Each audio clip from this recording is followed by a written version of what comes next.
She's trying to convince them to change their attitude to fat people. Hello, my name's Jo Morley. I run an organisation called Big People UK. Jo wants to challenge some of the girls' preconceptions. What I'd like you to do for me is to draw a picture of a slob. As she expected, most of the girls have drawn fat people. Just picked one at random here. Majority of those pictures were of fat people. So you see a fat person as a slob? Yeah, so I'm a slob. No, I see a slob as someone who doesn't take care of themselves. So I don't take care of myself? Well, I don't know you, but I'm saying, I'm generalising. If somebody was to call you a slob, how would that make you feel? Anybody? Anybody, if I was to say, you're a slob, how would that make you feel? I'd feel upset and really hurt and angry.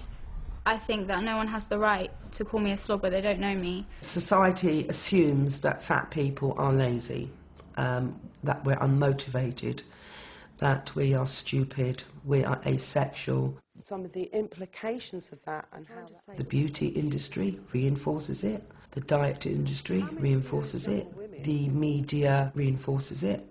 If we look at the character Heather in EastEnders, what have you noticed about the way she's being portrayed as a character? Yes? She's seen as a bit stupid and kind of a bit loserish. She's always the one that seems to be following everyone around. But they don't do that to any of the other characters, do they?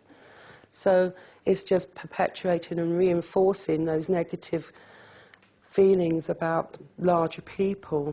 Jo's determined to turn the tide of fat stereotyping. For starters, she's reclaiming the word fat. I call myself fat, and I am fat. Lots of people, you know, who are fat will go, oh, I don't like that word, don't say that word. Because most of the time the word fat is used to abuse people, to make them feel bad, to discriminate against them. And by taking that word and using that word myself, I've empowered myself and I've disempowered the bullies. I'm fat. This is fact on my body. Right, thank you for your time and thank you for your arguments.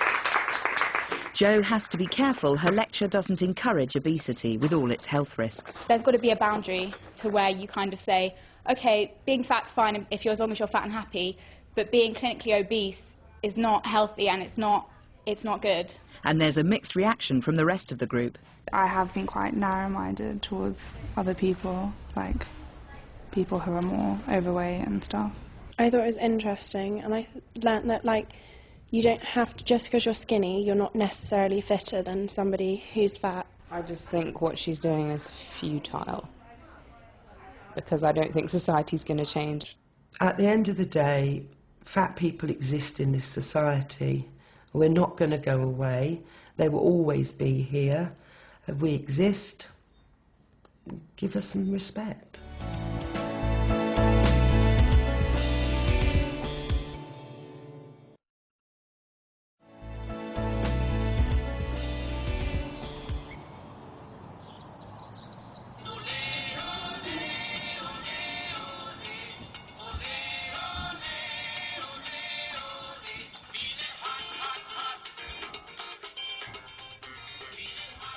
Back in Blackburn, Rosie from the Bigger Fun dance class is showing off the new moves she's learnt to her husband, Pete. Absolutely. Oh, well, we used to watch, well, we still do, Strictly Come Dancing when it's on, and he used to look at Alicia and drool over every week, and he certainly thinks that fat ladies can't do that. So I'm hoping to prove him wrong, and I'm going to dazzle him on the dance floor at the end of this course. Because every woman would like to be a bit sexy for their husband, wouldn't they? And you think I can't do it, but fat people can dance as well. It'd be nice when you got him on a bit of dresses. See, she always wanted to go line dancing, but I don't think line dancing was Rosemary's thing, you know. I think I wanted to do something a bit more raunchy than line dancing. Well, we had... Because you watch the old ladies do the slosh, and this is a bit more, you know. Yeah. Didn't know I could do Latin. Well, I didn't. Yeah. Yeah, very So I just come to realise when we were learning the steps, and then she put the music on, and I realised I was doing what Mark Ramprakash had been doing. I thought, just a minute, that's samba. Yeah. And I thought, I can do the samba. As long as you don't want to play cricket. Backwards and forwards. You can have a go. Me? No. Well, I can't dance on my own, you're going to have to learn. She comes home and she feels more refreshed rather than coming home from work and feeling tired. And smile. Ole, ole, ole. She's just a different person since she's been going. She has belief in herself now, and that makes a big difference to the family. My battery's going.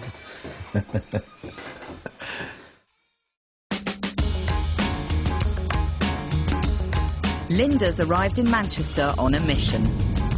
Hi, yes. Can you tell me what the capacity of your venue is, please? Her Big Girls Paradise party has proved so popular in London, she wants to launch it up north. Turn left. I've gone wrong again. But first, she's got to find a venue. After 300 yards, turn right. The main thing is to get the venue right, to create the atmosphere for a perfect evening. Finding the right venue for a party is one thing, but finding the right venue for a big women's party is a different story. Linda has to be very picky. First of all is to have our own private entrance, because our ladies don't want to be walking through another function. It's uncomfortable for them. You know, some people take the mickey, young lads, lager louts. We just need to be in our own private venue. Venues that have big windows out the front, it just isn't going to work, because people don't want to be stared at while they're trying to enjoy themselves and dance. Totally unsuitable. The windows, just too, it's not private, it's like a goldfish bowl. If there's not one thing wrong with the venue, there's another. Small toilet cubicles, it can be really, really uncomfortable for people, so we need a lot of space. The day goes on and Linda's still having no luck. This is just not wide enough. People in high heels would slip down the stairs. It's just be difficult to get up and down. No, definitely not. Fixed seating wouldn't work at all, because people, when they try to sit down in the seats, it's really, really embarrassing if you try to sit into a chair that you can't fit into. Whoops. Oh. This is extremely uncomfortable. You couldn't spend a whole evening sitting like this, it just wouldn't work, not at all. Finally, Linda thinks she might have cracked it. This is excellent, this is more what we're looking for. It's just light and airy, a lovely room, suitable chairs, big tables, a nice open space, just what we want, yep. Today, size acceptance activist Jo Morley is on her way to the Equality and Human Rights Commission in London. She keeps hearing of fat people being bullied at work, and she's decided to speak up for them.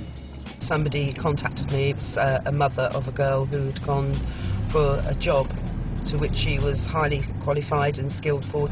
The daughter happened to be fat, and when she got her rejection letter, it stated that there were concerns about her size and possible health outcomes, yet there was no health problems at all. So basically she was being rejected for the job because she was fat, and they can legally do that. It is the last socially acceptable prejudice in this country. In the UK, there is still no legal protection against fatism as there is for sexism and racism. Jo's determined to get some answers from the Equality and Human Rights Commission. Have you got a meeting with them on? No, I was just wondering if I could possibly speak to somebody, please. I can try. Thank you. Hi, I've got a lady down here and she's from Big People UK. I'm afraid they won't let me obviously see anyone unless I've got a meeting, but I'll give you the 2 numbers to contact. And the contact name? They wouldn't give me a contact name. Okay. That's great, thank you very much. Can I leave this as well, please? Yeah. It's just a letter as well. Okay. Thank you very much. No worries.